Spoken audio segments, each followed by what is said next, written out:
Waves form at sea when the wind passes over the surface of the water. This causes it to rise up and sink down. The tops of the waves are called the crest, and the bottoms of the waves, here, are called the troughs, and the distance between the crest and the trough would be a wave length.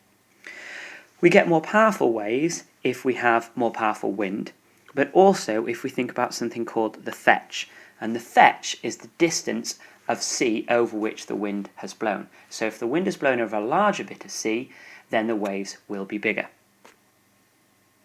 As you will know, waves move forward and backwards throughout the day. We call the forward movement of the wave the swash, and the backward movement of the wave the backwash. And this is really important because we're going to talk next about two different types of waves, constructive waves and destructive waves. So here we have our two types of waves with our forward swash and our backwards backwash. The first of these waves is a destructive wave, and you can see from the destructive wave that it is tall but quite short.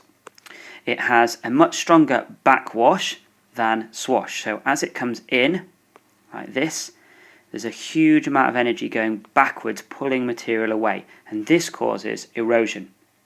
On the other hand, we have our constructive waves down here, and this is much lower but wider. This has a much stronger swash, so as the wave comes in, it's more powerful going forward and it brings material down, and we call this deposition. So the key points here: the destructive wave is tall but short. It has a strong backwash and a weak swash, and that actually makes it a very powerful high energy wave. And then we have our constructive wave, which is long and low, has a really powerful swash and a less powerful backwash. So this is a lower energy wave. This one, the destructive, causes erosion.